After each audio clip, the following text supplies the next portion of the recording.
The Tuesday morning sun, usually a welcome sight, felt like a spotlight exposing a festering wound. I'd woken up with that familiar knot in my stomach, a constant companion these last few months. It wasn't just the work stress or the nagging feeling that I'd forgotten something important. It was the way Jane looked at her phone, the way she flinched when I touched her, the half-truths that started weaving themselves into her everyday conversations. I tried to shake it off. Maybe it was all in my head. Maybe the distance I felt was just a natural ebb and flow of a marriage hitting its 10th year. We were having breakfast, the usual strained dance around each other. She was babbling about some new yoga studio opening downtown, not really looking at me. I was pretending to be interested, stirring my coffee too aggressively. Then the mailman came. A heap of envelopes landed on the counter, mostly bills and junk mail, except for one. It was a plain white envelope, no return address, and addressed to me in what looked like a messy, hurried scrawl. I picked it up, feeling a strange mixture of curiosity and dread. "Oh, probably just more junk," Jane said, waving her hand dismissively. Her eyes didn't meet mine. The usual dismissiveness, the way she didn't even glance at the envelope, sent a jolt through me. It was too casual, too calculated. My gut, that reliable old friend that had been screaming at me for months, began to howl. I opened it then and there at the breakfast table, tearing it open with a deliberate slowness that was almost painful. Inside was a single photograph. It was a picture of Jane, her face flush and smiling, kissing another man, not a casual kiss either. This was a kiss full of intimacy, a kiss that spoke of shared secrets and desires that had nothing to do with me. The world tilted. The clatter of my coffee cup hitting the floor was distant and muffled. Jane froze mid-sentence, her half-formed words hanging in the air like broken glass. Her eyes widened, reflecting the full horror of being caught in the act. The color drained from her face, leaving her looking pale and drawn like a ghost. "Junk mail?" I asked, my voice dangerously quiet, each word sharp and laced with pain that felt physical. I held the photograph in front of her, my hand trembling slightly. The silence in the kitchen was deafening, broken only by the rapid thumping of my heart. Her initial denial crumbled instantly. She tried to say something, a garbled mess of excuses and explanations, but I didn't hear it. All I heard was a deafening roar of betrayal. The image of her intertwined with another man burned into my mind. Years of trust, of love, were reduced to ashes in a single photograph. "Who is he?" I asked.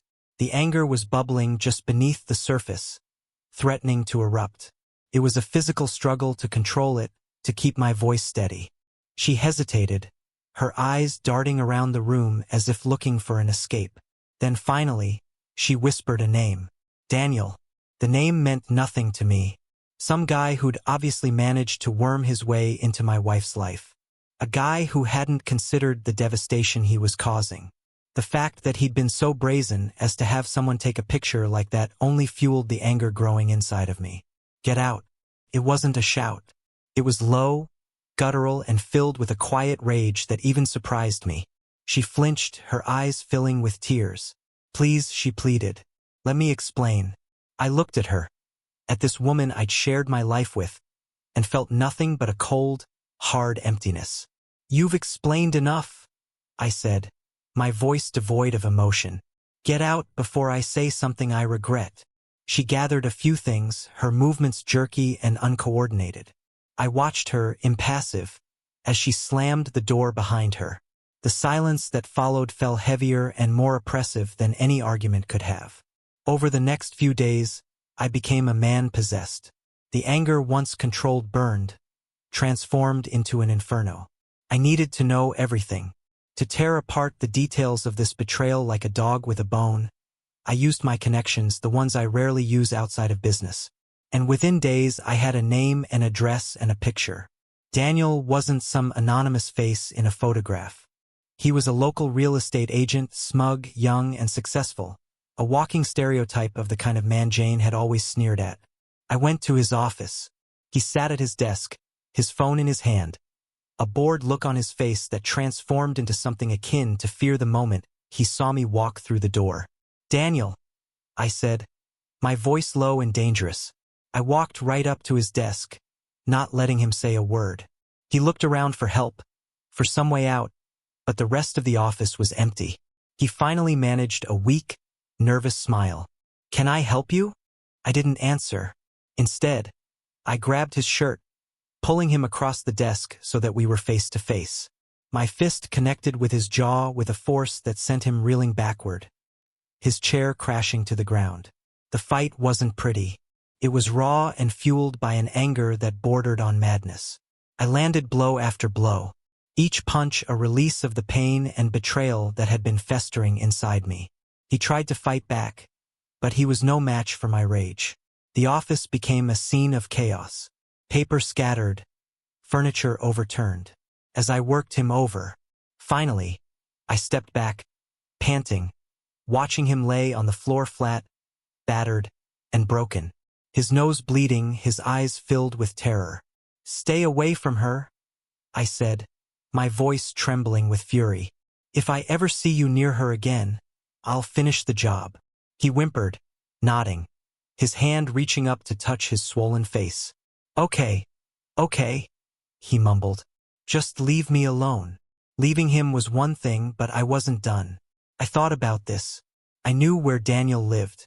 I'd found out when I found his office address. It was an upmarket apartment building. I went there next. I waited outside for hours until he finally arrived back home. When he saw me, he froze, his face paling beneath the bruises. I smiled, and it was a cold, cruel smile. I said I wasn't finished. I said I watched the color drain from his face as he realized what was coming. I waited as he tried to reach for his phone before taking it from his hand and throwing it to the ground where it shattered into pieces. I didn't want him calling for help. I went to work on him. I hit him again and again. I kicked him until he collapsed into a shaking heap. All the while, I told him how I was going to ruin his life. I told him exactly how much he had hurt me. I didn't care if he heard me or not, but I felt compelled to say the words. I wanted him to know why this was happening. Finally, when he looked barely able to breathe, I left. He wasn't the only target. I then turned my attention to Jane. I contacted her family. I contacted her work colleagues. I made sure that everyone she knew, everyone she'd ever come into contact with, knew what she had done. I didn't care about her reputation. I didn't care about the collateral damage.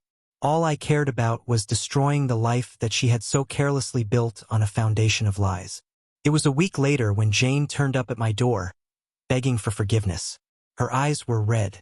She was haggard and worn, and the arrogance that had characterized her for so long was gone. I didn't even feel a flicker of satisfaction. Instead, I just felt empty. I didn't let her in. I told her to go away and never come back. The next few weeks were a blur of legal proceedings, of dividing up assets, of untangling our lives. The pain was still there, a dull ache in my chest, but the anger had subsided. In its place was a quiet acceptance, a resignation that this was how things were meant to be. I never spoke to Jane again. The path ahead was uncertain, but at least I was walking alone, finally free from the lies and deceit.